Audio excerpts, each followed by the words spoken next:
What's up mga idol? Boss Al Francis Chua, matindi ang sinabi kay Tony Bishop. Pero bago mo sana ipagpatuloy ang panonood mo, ay huwag mong kalimutan na mag-subscribe bilang suporta sa aking YouTube channel. Maraming salamat idol. Isang nakakahiyang pagkatalo ang nakuha ng Hinebra mula sa mga kamay ng San Miguel Beermen, dahil sa kasisimula pa lang ng laban ay tila wala na sa kondisyon ang mga players ng Hinebra, kaya naman nag-take advantage ang SMB dito.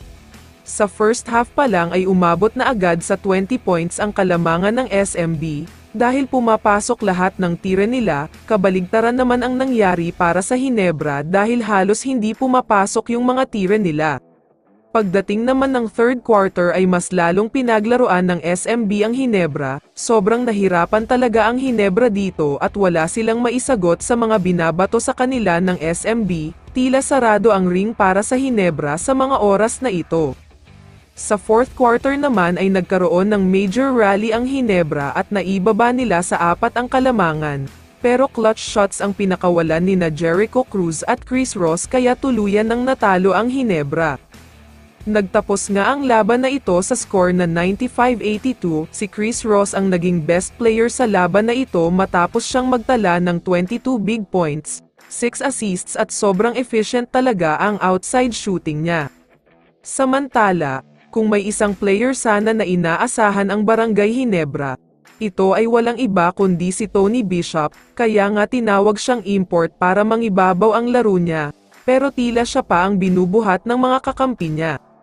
Sa loob ng mahigit 40 minutes na playing time ay umiscore lang siya ng 20 points, ang mas masaklap pa dito ay sobrang mababa ang shooting niya, dahil 6 out of 17 ang field goal niya, 35% lang ito.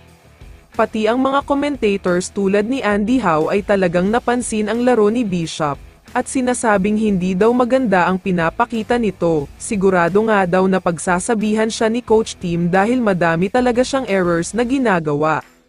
Samantala, ayon naman sa mga source ay nagagalit na daw si Boss Al Francis Chua sa performance ni Tony Bishop, at hindi na talaga ito masaya sa performance na pinapakita ng import nila.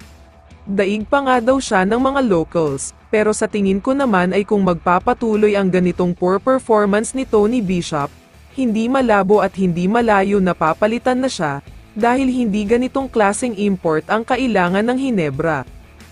Kaya naman kung ikaw ang tatanungin idol, ano ang masasabi mo sa pinakita ni Tony Bishop kontra sa SMB? I-comment mo naman ang sagot mo sa tanong na ito. So dito na nagtatapos ang video na ito. Maraming salamat sa pagsuporta at panonood mga idol. Ingat at bye-bye.